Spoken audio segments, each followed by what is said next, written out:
Hello and welcome to our look ahead to what the papers will be bringing us tomorrow.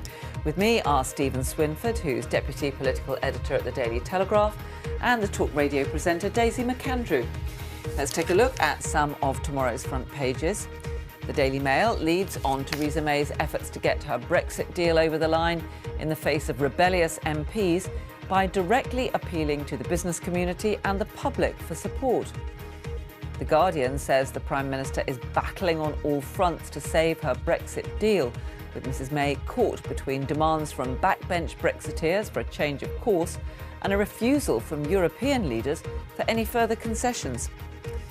Brexit also leads the Metro, which quotes the Prime Minister's claim that a deal is within grasp after the UK and the EU agreed on the political basis for a future relationship. The Sun front page reads Black Friday and says the deal involves the UK handing over £39 billion to the EU for nothing, or what the paper calls diddly squat in return. Brexit exit rhymes the Express, which features a rather lonely picture of the Prime Minister in the House of Commons. The paper criticises MPs for leaving during Mrs May's statement in the chamber earlier today. MPs say advertisers should boycott tech companies which failed to remove online terrorist material after a damning report into security failings before the Manchester Arena bombing. That's the lead for The Times, and it's a similar story on the front of the Mirror, which says security chiefs missed 4 opportunities to stop the Manchester terror attack, which killed 22 people. And The Eye splashes on reports of the Education Secretary's attempts to end a Home Office crackdown on international students to give universities a cash boost. So there we have it, Brexit on so many of the front pages once again, and perhaps no surprising after another really dramatic day in this process. And Daisy, the Sun has it, a front page. Black Friday, they spent a bit of time thinking of that headline. I think they did, and obviously this is tomorrow being the eve of Black Friday, when we all are meant to go out there and spend a lot of time deciding to buy things that we later decide we don't want. So there are some good comparisons with Brexit there, spending a fortune on something that nobody wants. And I think as the details of this deal start to really be digested, we see quite how appalling it is. And you're seeing more and more hardline Brexiteers saying they would rather stay within the EU now. So it's not no deal versus this. They're actually saying they'd rather be in the EU because this deal is so bad, gives us so little leeway, so little control, and seemingly so expensive. And I am for the first time thinking that this might be the beginning of us staying within the EU, which I would not personally want to see. I think if you promise something, you have to deliver it. But it feels like this is now such a dog's dinner that the arithmetic simply doesn't add up. She's not going to get this through. I can't see where we're going other than crashing out or staying in. Stephen, a really dramatic day, and as the Prime Minister went through that statement, it was obvious the scale of the opposition that she's facing. It was absolutely brutal. And make no mistake, this is a Prime Minister that is now fighting for her political life. Now, in Downing Street's ideal world, today would have been not a terrible day, but a medium day. Sterling would have gone up. She'd have dangled a carrot of migration controls and peeled off some of the rebels. And instead, she stood in the Commons for 3 hours. And MP after MP on her own benches, these are Tory MPs, both Remainers and Leavers, stood up to criticise her deal. It was 40 minutes. That's 40 minutes before she even got a single supportive comment. It was a total of 16 Tory MPs that stood up to criticise her, calling her deal a nonsense, saying it handed powers to the EU. Again, both sides of the debate. And it is now half of her backbenchers who have publicly opposed her deal, which we discussed earlier makes the arithmetic for this look absolutely impossible. And that's a view shared by a lot of the Cabinet as well, that privately, when you talk to them, they think there is no chance of this getting through. So she has enemies within, enemies without, enemies on the opposition benches and enemies in the European Union, and still she stands. Yeah, indeed. In some ways you have to admire her for it. Extraordinary. Who else would have carried on going in the face of this? But maybe she has a secret plan that none of us understand or comprehend yet, but it doesn't look like it. There are polls suggesting that the public quite admire her resilience, but that picture on the front page of the Express, looking out on the opposition benches, but it does just illustrate quite how isolated she is now. Yeah. I think the other thing, there will be a lot of hoo-ha about this image, and others will go, as the Express is putting it, MPs can't even be bothered to stay when they're, voting and debating on something that's so crucial that all our futures depend on it. Actually, I think you can read this image in another way and say, this was so pointless, this deal is so appalling, they'd all made up their mind. Why should they waste their precious time in the Commons listening to somebody almost in cloud cuckoo land presenting a deal that's so bad that everybody, as you said, Carol, it has managed to do the unthinkable and unite everybody against it. I mean, it's extraordinary. Because, of course, there were plenty of voices saying that they weren't prepared to support the deal, who were on the Remain side of the argument. Justine Greening was one of those voices today. She's campaigning for a second referendum, and she was saying, I can't support this. There's no way I can support this. So it is extraordinary the amount of criticism the Prime Minister is coming in for. One thing I will say, and we talked about it briefly, her stoicism. She believes that this is a public service. She is not doing this for ego. She's certainly not doing this for fun. And she is the daughter of a vicar who believes that this is the right thing to do. And she stands there and she says, I believe that this is the right thing for Britain with every fibre of my being. And one thing that her critics have done is consistently underestimated her. However, we are getting to the crunch point now. I think that's true, and I think I think she believes it when she thinks this is the best deal she can do. She's got the scars to prove it. She presumably knows this is as far as it can go, but that still doesn't make it acceptable. Even if it is the best deal, it is definitely a terrible deal. So you can see that she thinks this is better than no deal, and people, a lot of people are telling her everybody's sick of Brexit. Let's just get it over and done with, and then we can start clearing it up afterwards. And actually, I think a lot of people were sympathetic to that view, myself included. We're all sick of it, until you actually look at some of the detail and you realise this is worse than anything that's been on the table before. Trade-wise, it's an absolute disaster. Backstop-wise, it's a disaster. And then all the European leaders are now, putting the boot in about and causing new problems.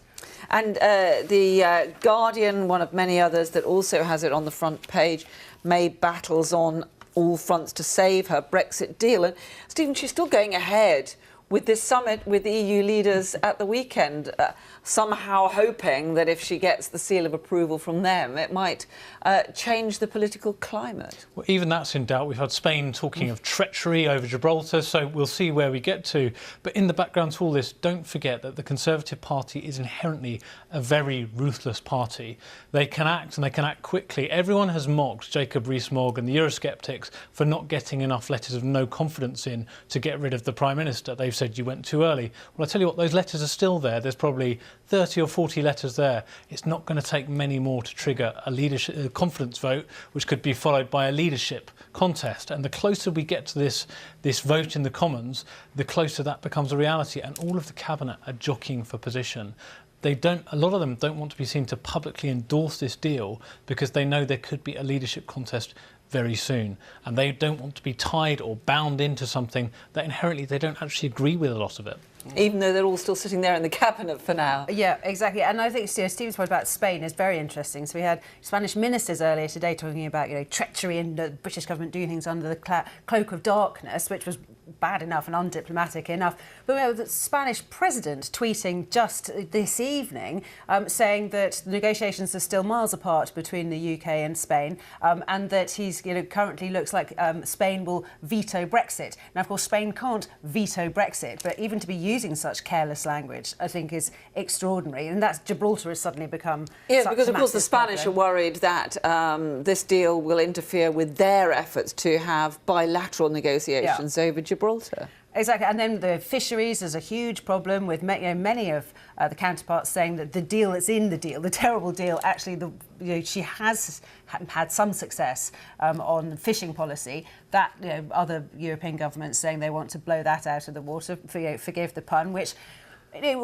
Fishing was a huge issue during the referendum on our sort of coastal areas, and they voted in their millions for Brexit on fishing policy. I mean that and I don't think it's had as much publicity as it warrants. And I think the strength of opinion in those areas, they will go crazy if they feel they're not getting the deal. And now the Prime Minister's tactic, apparently, we hear, is going to be, well, it'll be so cataclysmic if I lose this vote that maybe we can just have another quick vote in the Commons and by then everyone will have changed their minds. It's pretty grim. So this was first raised in the Sunday papers, and the idea is that you have one vote, it gets defeated in the Commons, and then chaos ensues. There are days when the markets crash, when people get worried about their jobs, their security, and suddenly you go back with the same deal to the Commons, and those very same MPs who've been lining up to criticise her today suddenly think, actually, we need some stability. And I might not like this, but I believe that the economy needs stability, and the Conservatives need to get their reputation back.